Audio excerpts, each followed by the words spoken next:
David Ehrlich, our panelist moderator, start us off, introduce himself, and introduce your panel. Good afternoon. Thank you, Rory. I'm David Ehrlich. I'm an attorney with Blank Rome.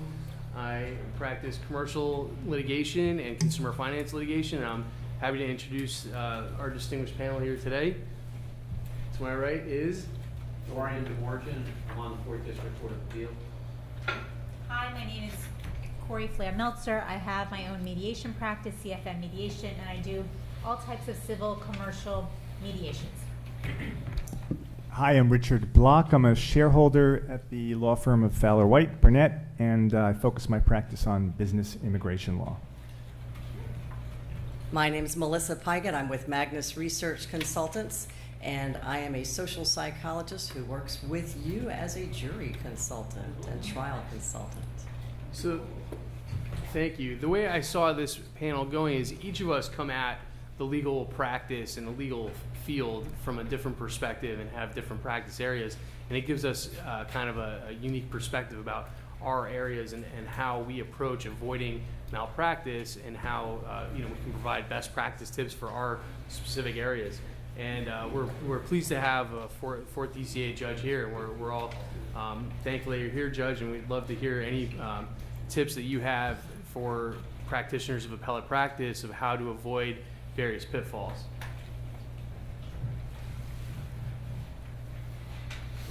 Yeah, sure. Thank you. All right. Well, I suppose the first thing that we should discuss is time for filing an appeal. It's 30 days from rendition. That's jurisdictional, so if you blow that time limit, you're out of luck. So I'd say that's probably the biggest thing that you need to concern yourself with if you're going to do appellate work. If you've never done appellate work and you think you want to get into that area, or you've got a case you think you want to handle, you really need to familiarize yourself with the rules. You can look up go by Padovano's book on appellate practice.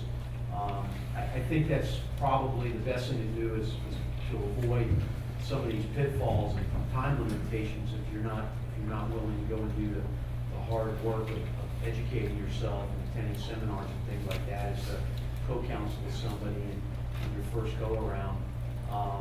We see a lot of time limits blown. We get a lot of pro se's into the appellate system now that we didn't see. We're starting to see more and more of for obvious reasons. And they generally tend to blow the time limit. But there are those occasions where lawyers do as well. I think the confusion gets really the rendition. What is a rendition? It's not when the judge signs the order, it's when the clerk is filing with the clerk and stamped in. But in any event, some of the areas, a lot of times, for example, a judge defers ruling, the trial judge defers ruling, you're waiting for an order, waiting for the order, and then all of a sudden, the order doesn't come in, and you happen to go ahead and check the docket, and it's been signed, sealed, and delivered. You got a problem. Again, there are some avenues for redress there. Go back and ask the judge on a 1.540 to vacate it and re-enter it. I wouldn't, you don't want to be in that situation. So, make sure your addresses are correct, your mailings, make sure the judge has envelopes, keep checking with the JA. I know some of you are all afraid to contact those JAs. You don't want to, aggravate anybody, but you know what, business is business. So you have to stay on top of those things. The other area that you got to be careful with is motions for rehearing. Motions for rehearing and a direct appeal will stay that 30-day time limit until the rehearing is ruled on, but it does not impact the 30-day clock on non-final orders. So you need to be cognizant of that.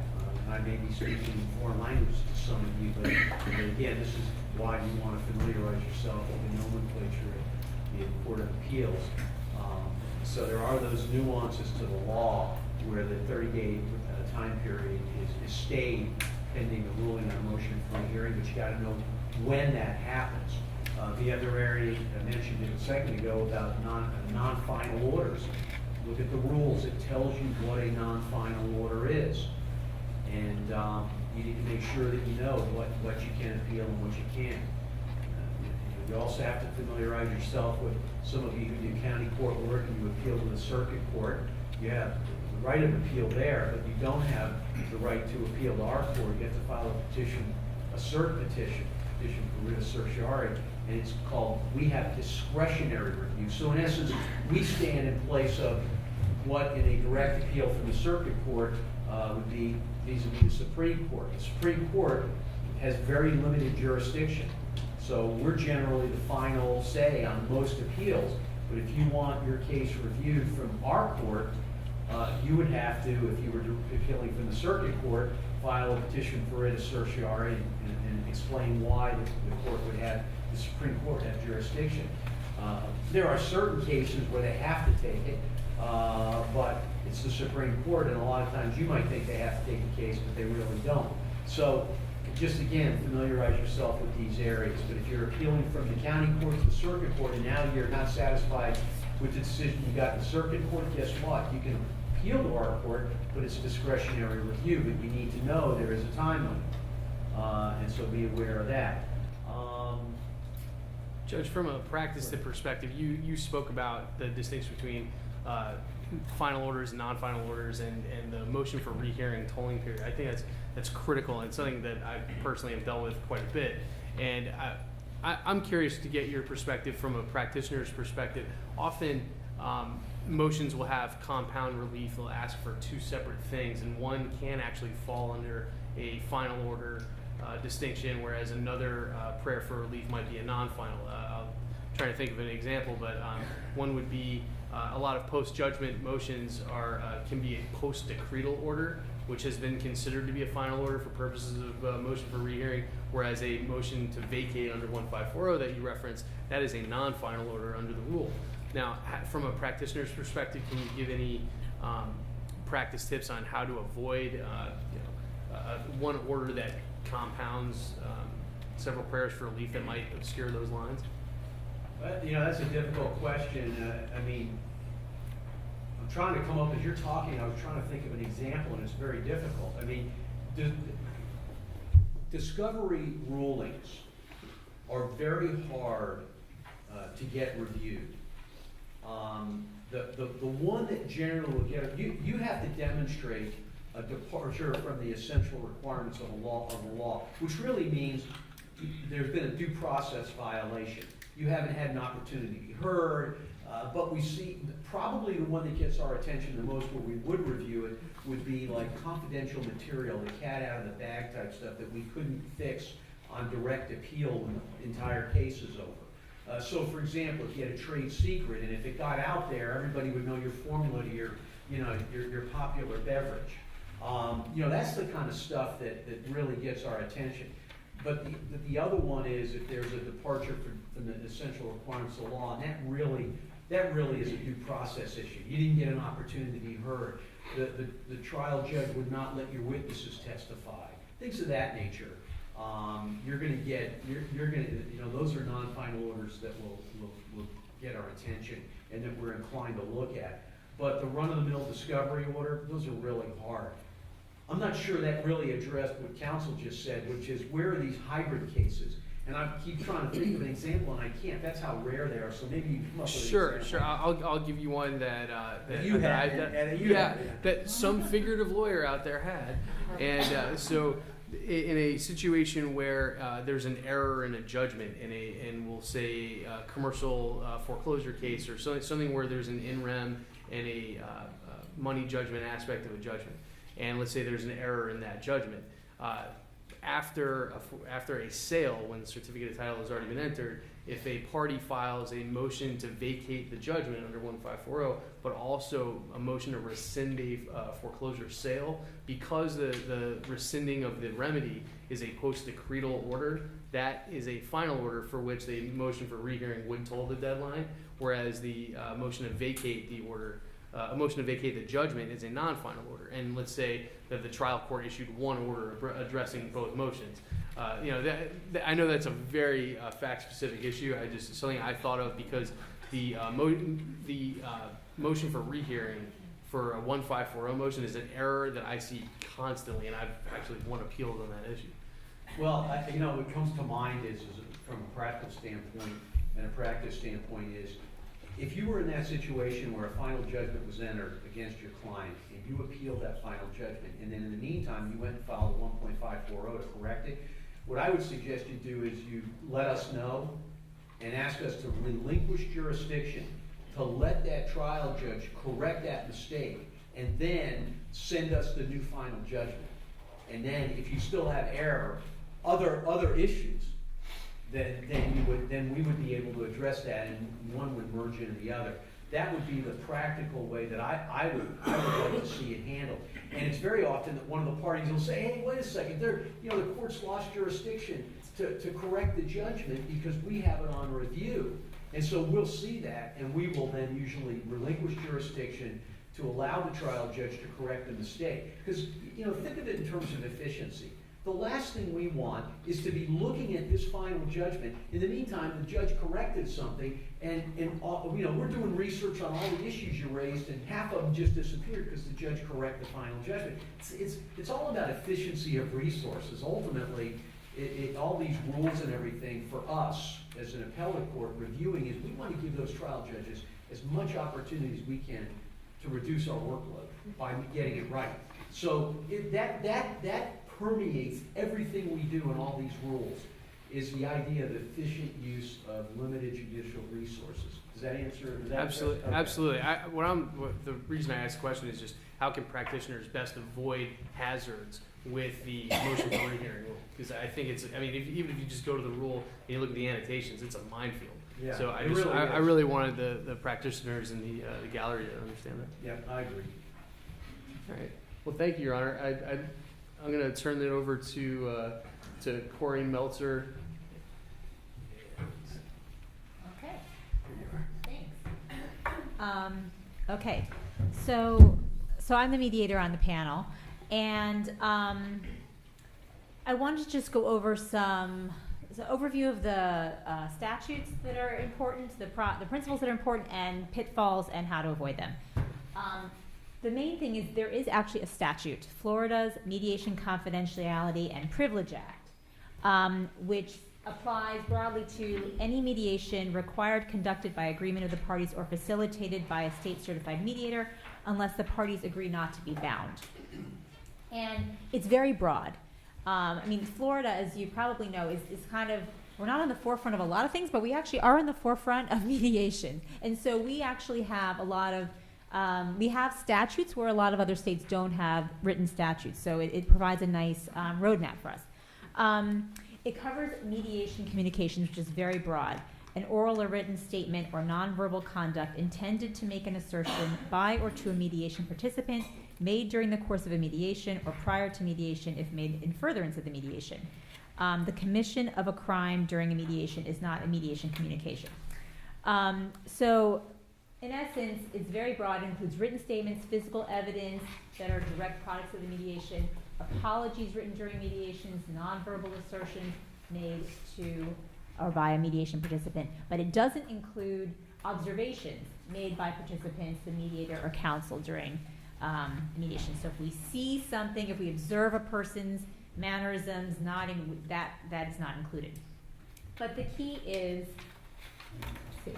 that all mediation communications, all those things we just discussed, are confidential, with some exceptions, which we'll talk about. So that's the main thing. I say at the beginning, usually at the beginning of a mediation, the mediator sets out the confidentiality requirement. I kind of joke, I say, it's like Las Vegas, everything that happens in mediation stays in mediation, and the purpose is really to get people to we want people to have open and honest dialogues during the mediation so we can try and settle the case. People are not permitted to disclose mediation communications, and if you violate the section, there are remedies, and that's the bottom line. But here's the key. The remedies are, if you violate the confidentiality, you could be subject to equitable relief, compensatory damages, attorney's fees, and other costs incurred. But here's the thing. Confidentiality will not shield you from a malpractice suit. And this is where the states diverge, but Florida is very clear. It's actually in the statute. the Mediation Confidentiality and Privilege Act has exceptions. And among those, you know, if you're planning to commit a crime, that conversation is not protected by the confidentiality, privilege, and the mediation. If you're, if you've waived the disclosure, if there are mandatory reports that are required, if you know you come in, you know, if you become aware of something, for example, child abuse or elder abuse, that has to be reported.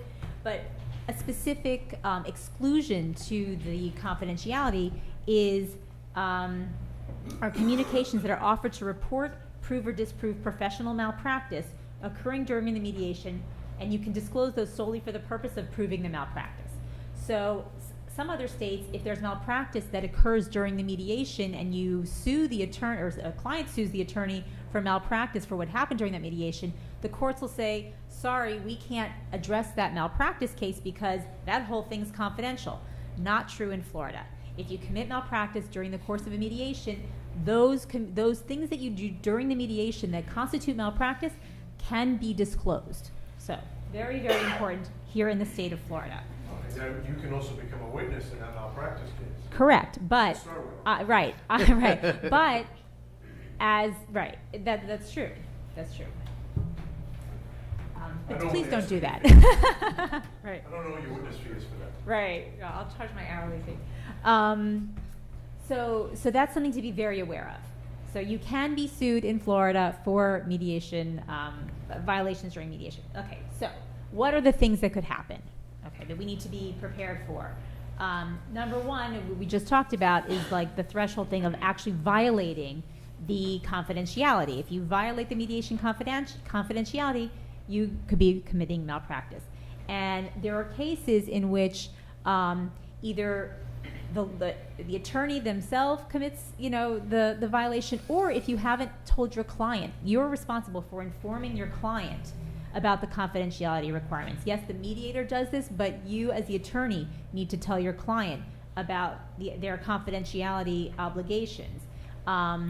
Because there are cases, and I won't bother with the citations, but there was a case in Florida in which the client ended up divulging the aspects of a settlement, and then afterwards the whole settlement was vacated. The whole case was vacated because they breached the confidentiality. Now, other courts subsequently have not imposed such a great sanction for the violation of the confidentiality, but it can happen.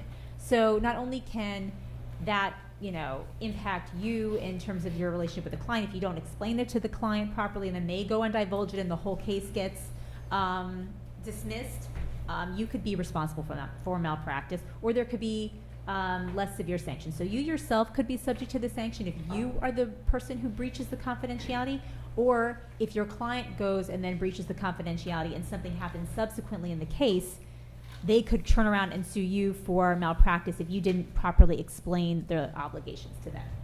So that's the first thing. And look, everything is one, clearly. It's very important. They're all super important. Okay. Secondly, not having a fully executed settlement agreement. Rule 1730B of the Florida Rules of Civil Procedure requires an agreement reached in a court-ordered mediation to be reduced to writing and signed by the parties and their counsel, if any. That's one of the main rules when you go to Mediation School 101. Make sure that you have a written settlement before you leave the mediation. Oral agreements are not good enough, and it needs to be signed by both the client and the attorney. And there are court cases here in Florida where the courts have refused to enforce agreements because they were not reduced to writing and signed by the parties and the attorneys. And even a case where even the attorney signed the settlement agreement in the client's presence, but the client, him or herself, didn't sign, and that settlement was also not enforced. So there are some cases where the courts have enforced the settlement agreement where every signature wasn't there, but there are also cases where the settlements themselves have been vacated. So you want to make sure, even if it's just handwritten, you know, scribbled on the paper, your signature, the client's signature, it needs to be there. Third, negligent advice regarding acceptance of a settlement. there aren't cases that I found here in Florida, but there are cases in other parts of the country where clients have sued their attorneys because they accepted a settlement and then after the fact they realize, oh wait, I shouldn't have accepted that because of X, Y, or Z.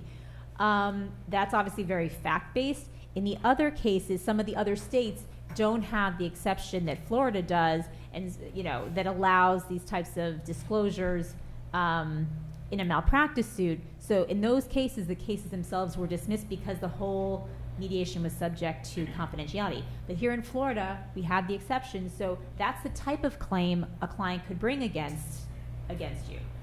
So be very clear when you give advice to your client. You don't want the client ever to feel like they're being forced into accepting a mediation, that they feel like they have no choice. I always tell people, whether it's, especially as a mediator, as a pro se, where there's a pro se person, it's a very careful balance, but I always tell them, you don't have to do anything. It's really up to you.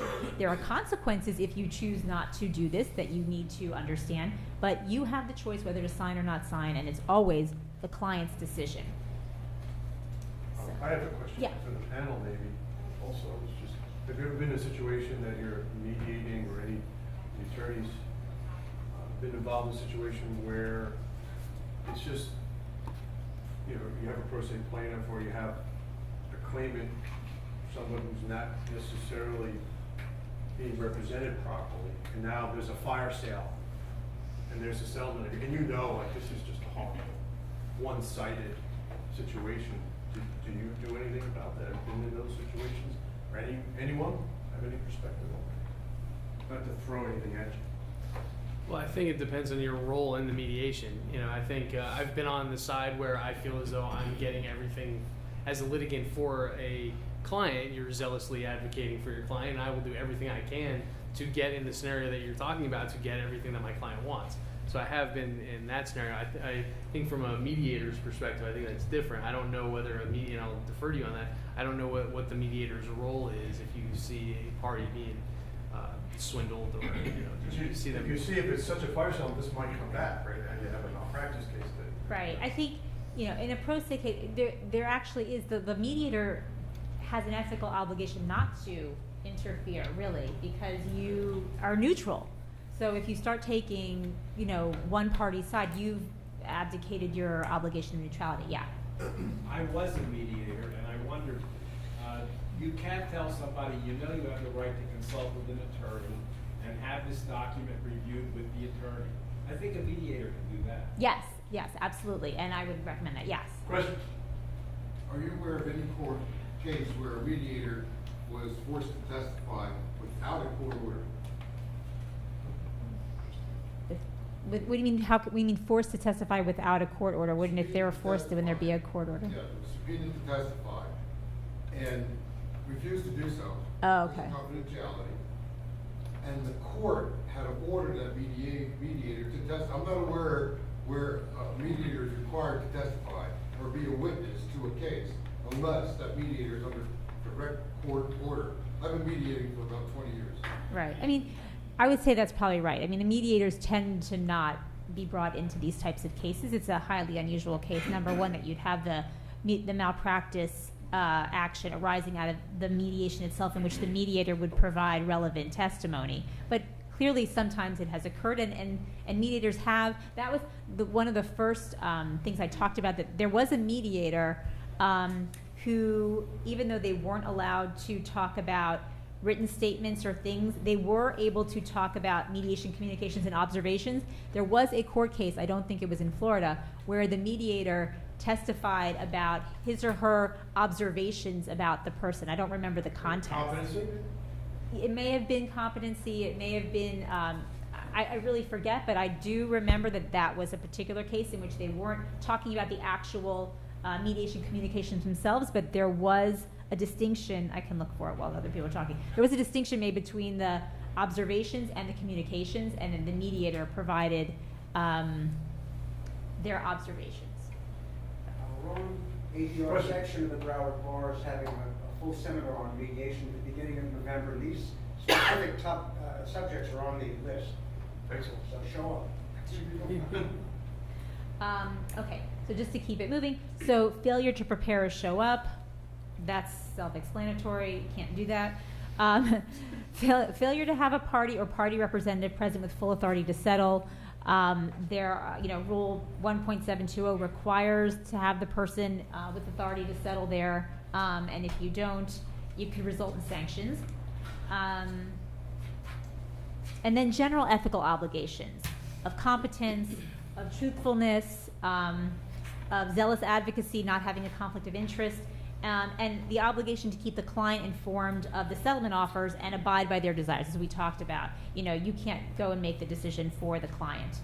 And here's the last thing. You don't have an obligation to negotiate in good faith. So we always hear that this person's not here in good faith.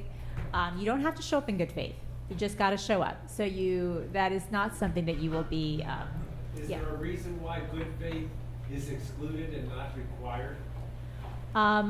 I don't know, because this is my hypothesis, because it's very subjective, and then you probably would be bringing the mediator into all kinds of I assume that lawyers accuse each other of bad faith all the time, and that could probably be a morass, and then in which case you'd have the mediator being called in to testify frequently. Oh, this person said this and that person said that, and we probably don't want to get into it. The obligation is to appear at the mediation, and in fact, mediators are even if the mediator believes that the person is not there in good faith, they are not permitted to then report that to the court. Good faith is very subjective. That's another way. Yeah. And there's a due process, right, to enforce parties. Right, to agree They to have something they access to don't want. courts, constitutional issue. An excellent question. Okay. Great. That's all I got. I think Dr. is next.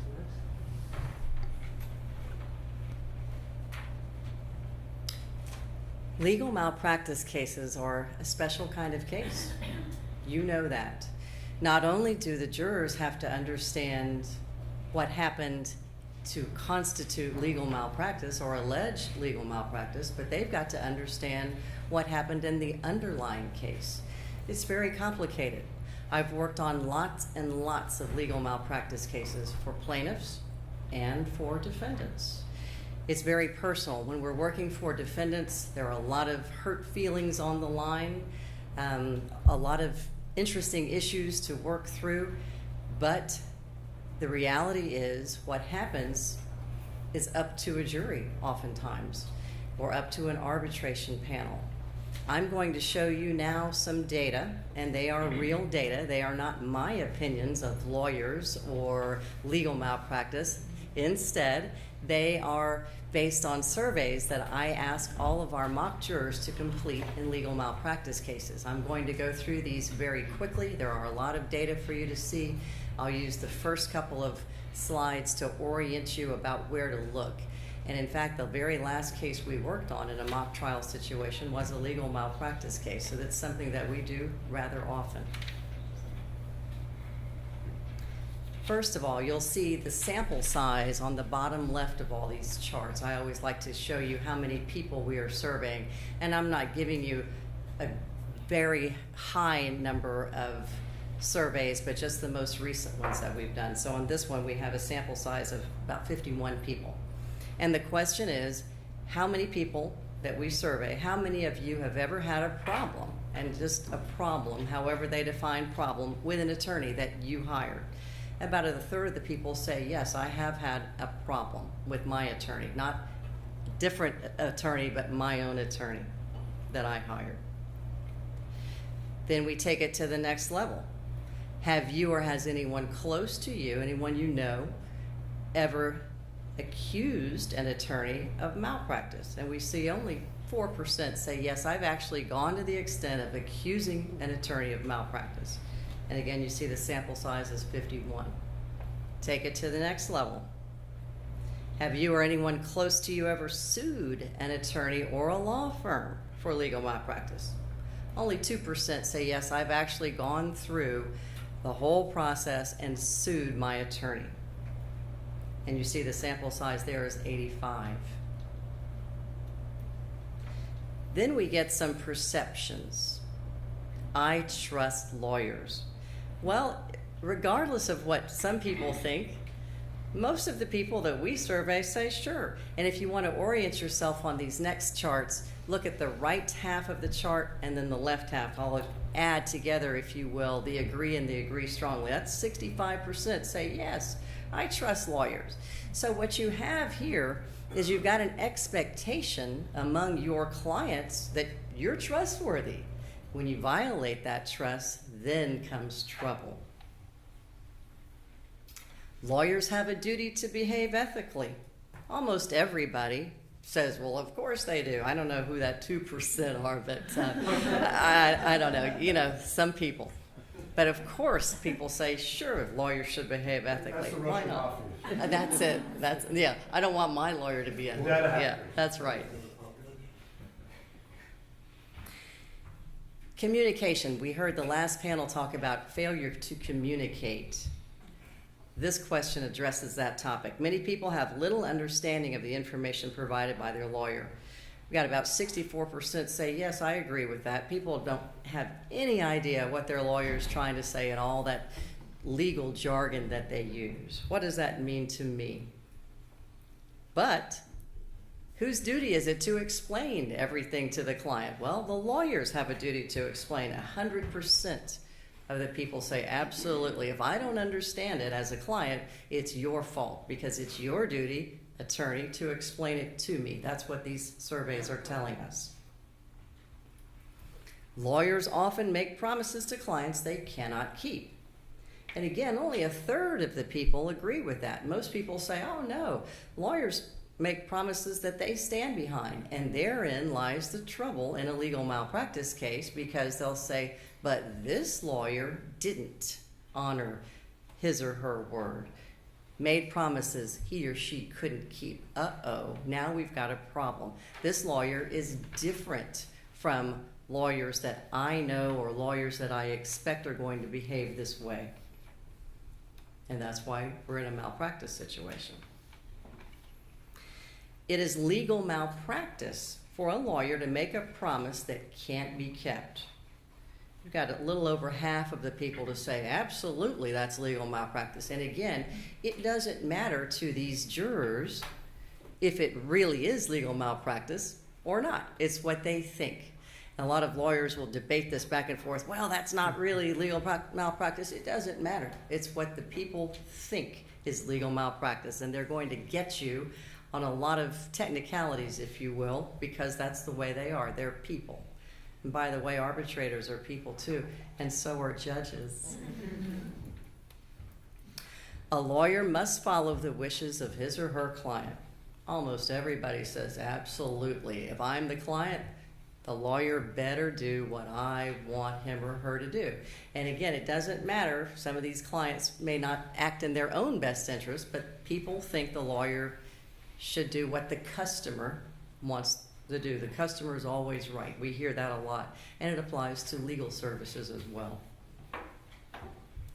It is legal malpractice for a lawyer to not follow his or her client's wishes. And that's split. About half the people say, well, no, it's not. And other people say, yes, it is legal malpractice. So people understand sometimes the clients have false expectations, especially on the plaintiff side. They think their case is worth $1 zillion, and maybe their lawyer only got them $1 billion, and now they're upset. It is a lawyer's duty to advise his or her client of any information that's harmful to the client's best interest. Everybody says, absolutely.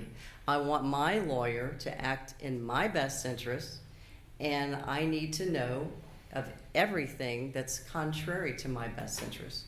In our case recently, that's exactly what happened. The lawyer did things that were not in the client's best interest and failed to communicate about all those actions. Got in a lot of trouble. It's legal malpractice for a lawyer to withhold information from a client. Most of the people say absolutely. If something is going on with my case, you better tell me. And you better tell me as soon as you find out, not a few months later. Lawyers have a duty to conduct themselves in their client's best interests. Melissa, may I ask? Yes. It sounds to me that so far many of these slides also serve as a theme against the lawyers in the malpractice case. These are what jurors are already programmed to believe. Absolutely. And that's a good point. When you are going into jury selection or a trial, you've got to deal with these perceptions because you're not going to change the perceptions. You don't have time enough to do that. So you've got to deal with it and do the very best you can. Sometimes the plaintiffs have a leg up on the legal malpractice cases. It's legal malpractice for a lawyer to give bad advice to a client. Most people say yes, absolutely. And finally, we get to the bottom line question. I would sue an attorney if I believed he or she committed legal malpractice. And about almost two-thirds of exactly two-thirds of the people say, yes, I would. And only a third say, no, I wouldn't sue. So you've got people who say, I don't like lawsuits, but I don't like lawyers. I don't think people should sue their lawyer. I don't think people should go around suing everybody, but if it were me, I would. And then you've got that whole perception that you have to deal with, especially if you're on the defense side of legal malpractice cases. And that's a lot of data in a very short time. Yes, sir. How do you not get hanged in a malpractice case? The silver rule. I mean, you're against, the jury's glaring at you, and you made a mistake, but the glaring, how do you get treated equally before the law when everybody hates you to begin with, and they don't want to admit it? There are some recent studies that are showing in medical malpractice that if the doctor apologizes and owns up to his or her mistake, that helps, especially if the mistake is, everybody would agree that a mistake had been made, and I would think that research is going to be applicable to attorneys and other professionals too. So if the mistake is made, try to mitigate the damages by admitting the mistake and saying, oh, I didn't do anything wrong. Apologize within the litigation context, at a mediation, at trial? Probably all the above. If the mistake is one that's obvious. Corey, what about you? So I did see a similar study to that. In the medical malpractice context, this was, I believe, and it could have been one of many, this was the doctor apologizing prior, actually reduced the incidence of the initiation of a lawsuit. If a doctor apologized, sort of around the time, if people were less likely to actually bring a malpractice lawsuit. Your Honor?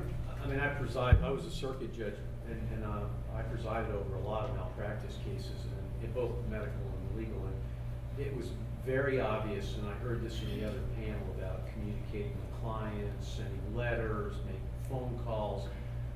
I mean, it's customer satisfaction.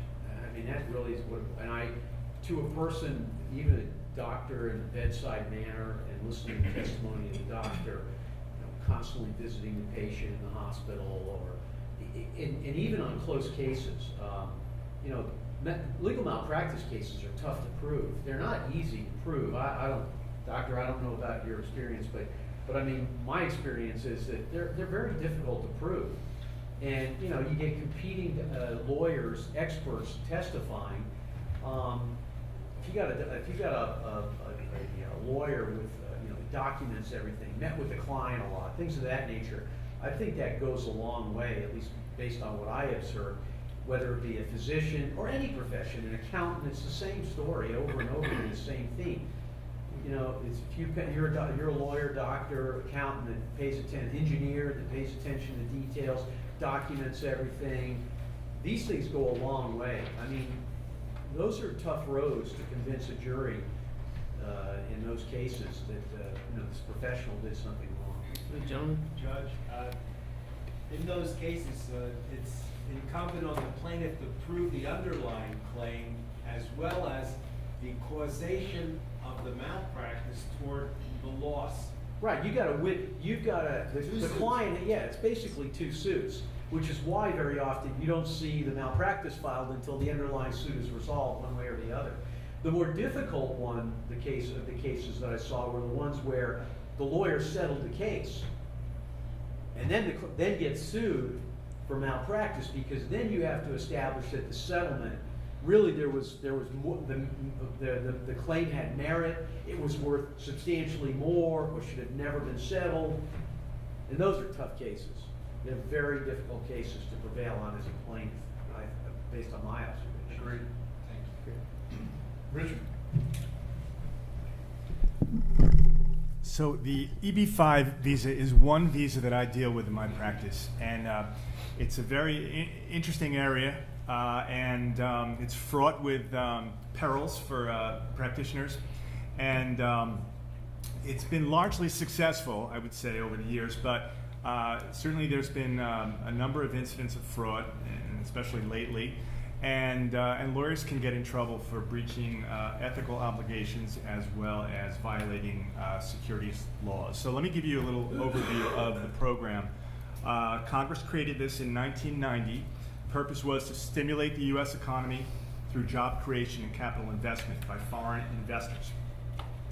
So under this program, foreign investors can, and their immediate family members, can apply for permanent residence, also known as a green card, if they make the necessary investment in a commercial enterprise in the U.S. and also create 10 full-time jobs for U.S. workers. That's a key piece of the puzzle. It's not just the capital that gives them the eligibility to get the green card, it's the creation of 10 jobs. Very important. The annual cap is 10,000, so Congress sets that limit, and that includes family members as well. So there aren't really that many. The program was underutilized for many years, but in the last 4 or 5 years, they've reached a cap. So the required amount of capital is,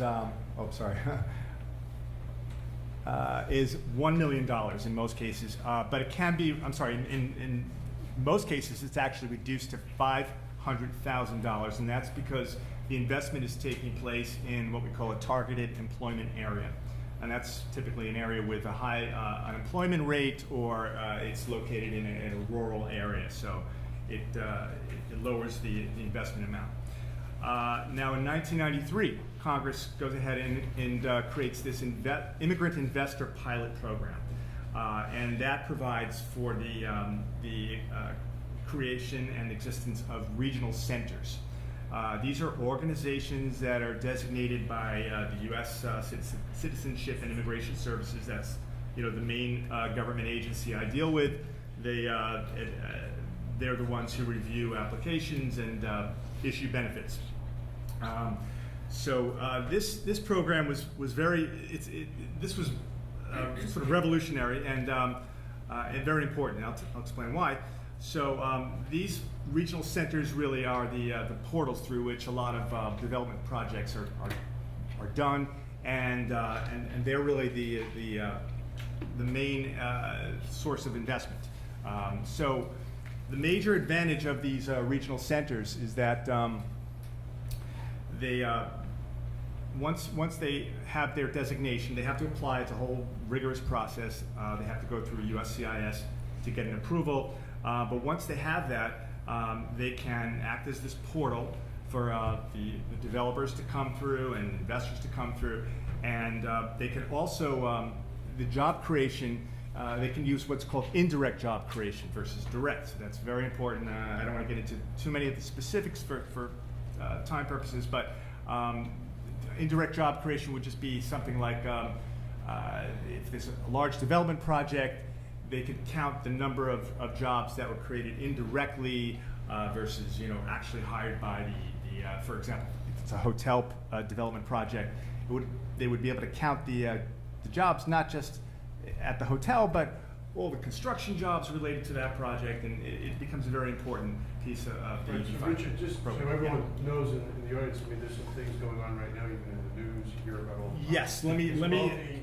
Okay. People want to come over. So so you have developers, multi-million-dollar projects. You have these regional centers collecting administration fees, and you have foreign nationals putting their life savings into these projects to try and get a green card. What could possibly go wrong?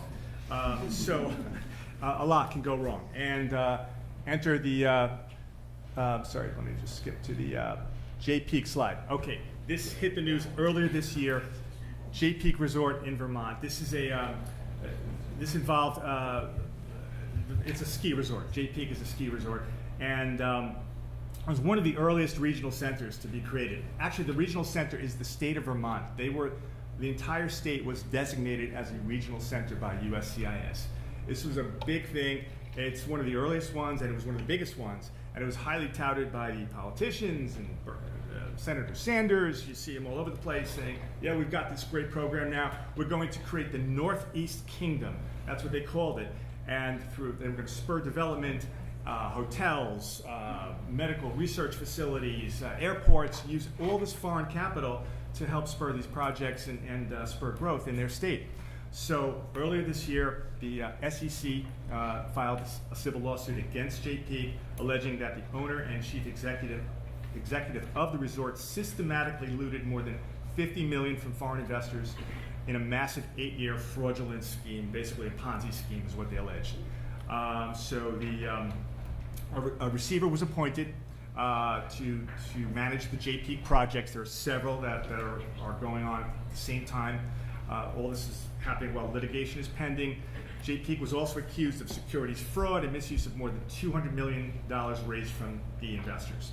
A bunch of class action lawsuits going on as we speak right now as well. So where do lawyers get into trouble in all this? The lawyers get into trouble because what happens is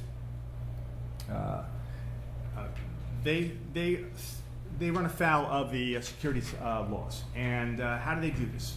Well, they wind up sometimes working very closely with the regional centers and really acting inappropriately. And on the slide, let me actually just read from the slide. This will really illustrate the problem. SEC starts cracking down on these lawyers who are making referrals, telling their clients, this is a good regional center, this is a good one too.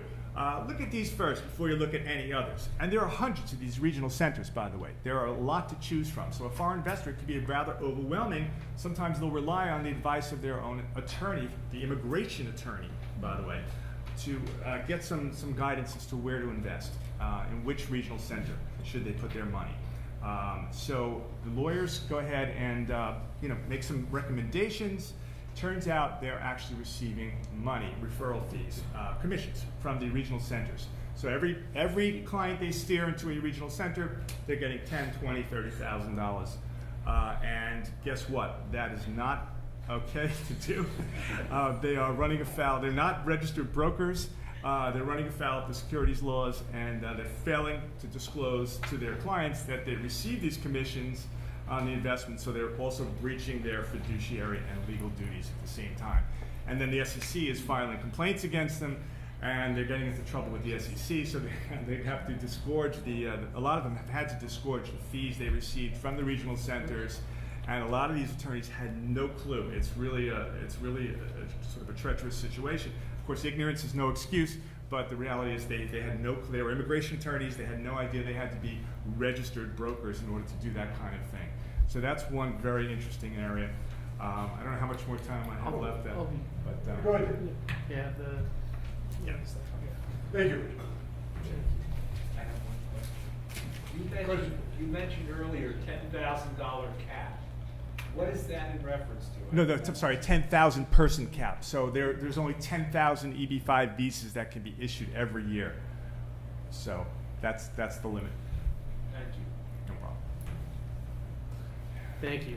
So I practice commercial litigation and consumer finance litigation, and I mean these principles apply to just any area of the law and specifically litigation. But I like to break down malpractice pitfalls into two distinct categories. There's substantive failures and procedural breakdowns.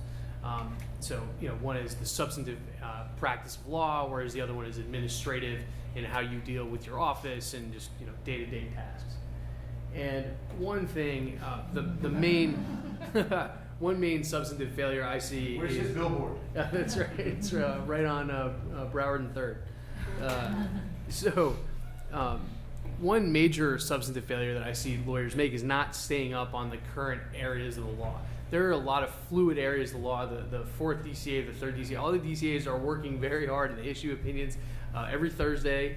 And there's a lot of law that comes out that effective practitioners need to monitor, especially in areas where the law can change. And just as an example, very recently I went to an evidentiary hearing, and before we started, my opening statement was, Your Honor, even if you admit all the evidence that my opponent is about to seek to introduce, I still win. And the reason was that a case had just come out and the fact of the matter was he was not going to be able to prove his case even if all the evidence was in. And had he known about that case, he might not have proceeded with the hearing, or he would have tried to go to mediation or whatever it was. And the truth of the matter was, all the evidence was admitted over my objection, for what it's worth, and we still won. And the judge even cited to that case in the order.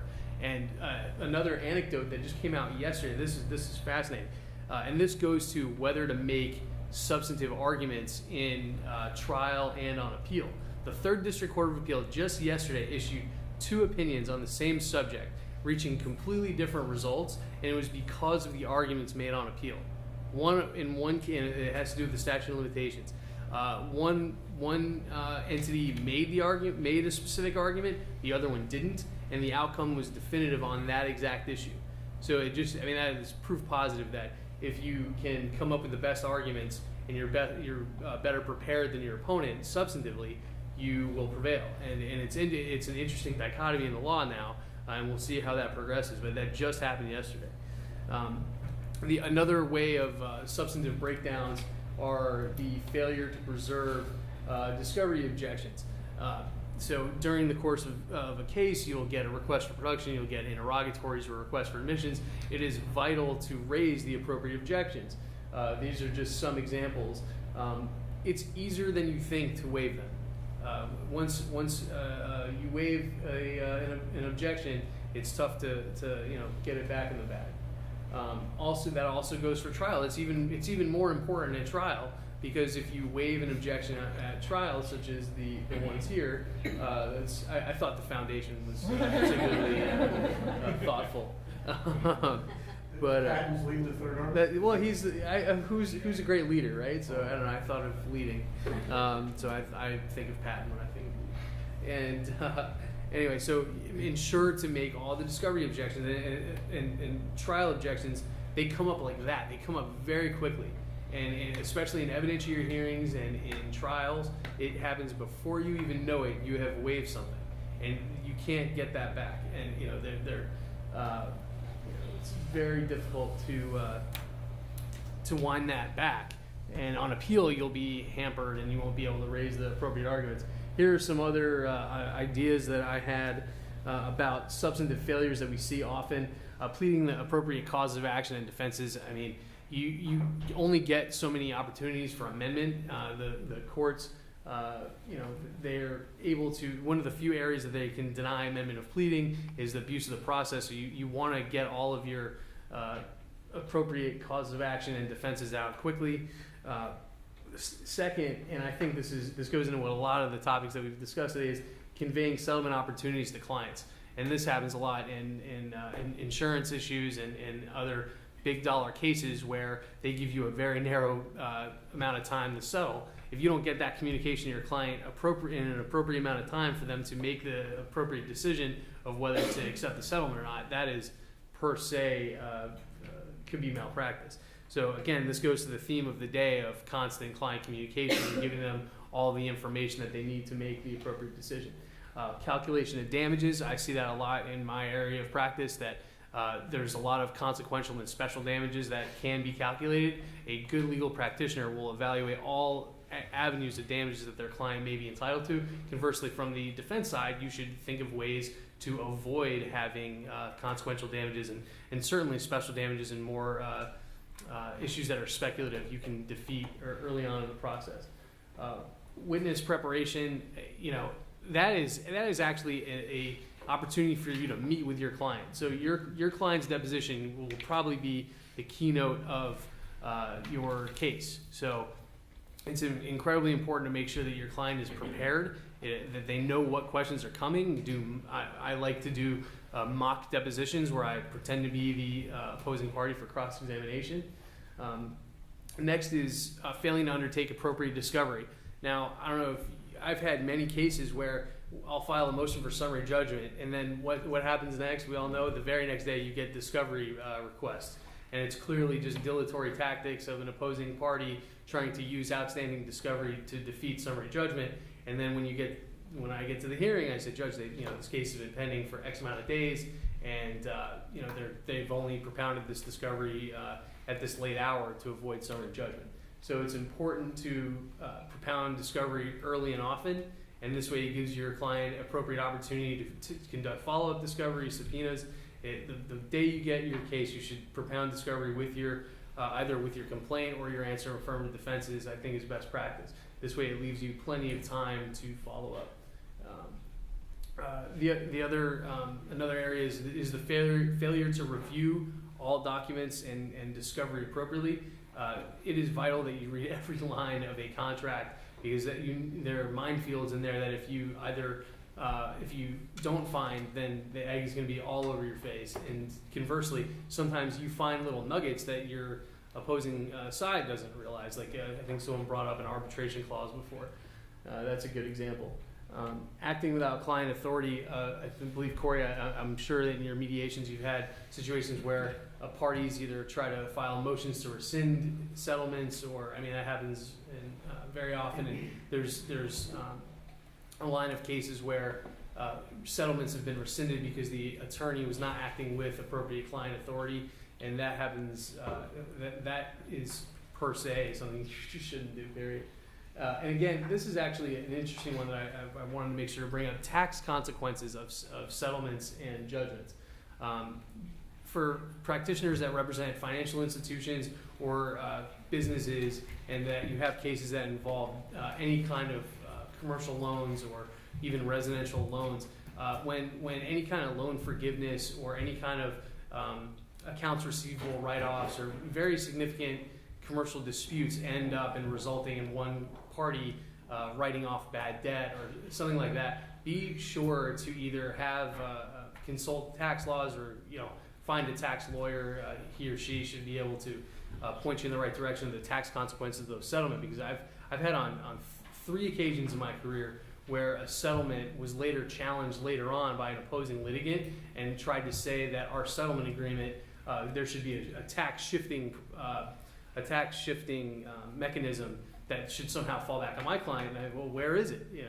So just make sure that you do your homework ahead of time on tax consequences, so that your client is in the best possible Communicate scenario. on that. Absolutely, sure. Then for procedural breakdowns, I think it's I have something called a messy office syndrome, where you go into someone's office and it's just a disaster, and you just see that is malpractice waiting to happen. Rory German has the cleanest office I have ever seen in my entire career. You can literally eat off the desk. So you walk into someone's office and it looks something like that, you know that's a minefield. You know that there's some request for production that was printed out that was never responded to. You know that there's an original document of an original settlement agreement that's buried under a binder somewhere. That is such a ripe field for a disaster. We talked before about calendaring. This is probably the most fraught field and ripe for malpractice and certainly of client complaints. Yes, it is excusable neglect to miscalendar something. The case law is there, but don't use that as a excuse not to have appropriate mechanisms. Every attorney, whether you're corporate, transactional, litigation, everything, you should have a functional calendar. Outlook is so easy to just make sure something is on the calendar, and have extra safeguards and extra reminders and ticklers, and just there's so many products that are available that and it's easy, and yet it still happens because people are humans, but it's something that you obviously should take mind of. And we've discussed all day today constant client communication. You don't want to be not returning calls. You don't want to be not returning correspondence. And finally, just it's very easy and common to blame things on your staff and say, like I think one of the judges said before, that all he hears all day is, it's my secretary's fault. No, it's not. It is your fault for failing to oversee him or her and you should be doing your best to maintain a constant oversight. And one thing that I've seen in other offices is distribution lists, more than one set of eyes on every document. I highly recommend that practitioners, particularly in litigation, have a designated e-file email address for the e-filing system, so that not only does the attorney get the email, but also administrative staff knows, so that they can calendar appropriate deadlines, calendar all of your trial orders, read your trial orders 3 and 4 times to make sure that it's all calendared. And there's one more thing that I wanted to bring up, and that's over calendaring, because that is possible too. I'll say candidly, I think my firm does this a little bit too much, where you have a calendar system, you have an email system that also sends you reminders, and you can drown out the reminders, so you get so many reminder emails that they just become another email. And so I think I think there's a delicate balance. That's right, email fatigue. I think you should copyright that. And then also just be mindful of original documents, particularly those of us who deal with negotiable instruments, and where using an original document is a legally operative thing. And that's it. I'll open it up to the panel. I think we're right over time, but Yeah, I just want to say a couple of things. Thank you very much. The one thing that, you guys had a lot of wonderful nuggets on this panel, in addition to everything else we heard so far. One thing that I think thematically, which, I tell everybody, and everywhere I go, I always hear this as an issue, is what Your Honor said, client satisfaction. Not necessarily sometimes your satisfaction, client satisfaction goes along the way. We lose that a lot of times in terms of business versus a profession, but ultimately, if you focus on client satisfaction, you can see throughout many of the panels that was an underlying theme. The other thing I was going to say is, Melissa is a secret weapon. I don't like to pick juries or go to trial ever without her. So thank you very much for all those statistics. I think that's very helpful, and I'm sure you would share those if anyone emailed you. Yes. For defensive cases, or at least trying to assess a case that you have or you're trying to defend. I wanted to thank our sponsor, Florida Mutual, for having us here in the Broward Hall. Lawyers Mutual, I think you guys have all these wonderful books that you provided for us, so thank you. I think this could serve as a wonderful diarying system too. In addition to Dave's emails. But thank you very much for having us, and have a great weekend. Thank you. thank you, everyone.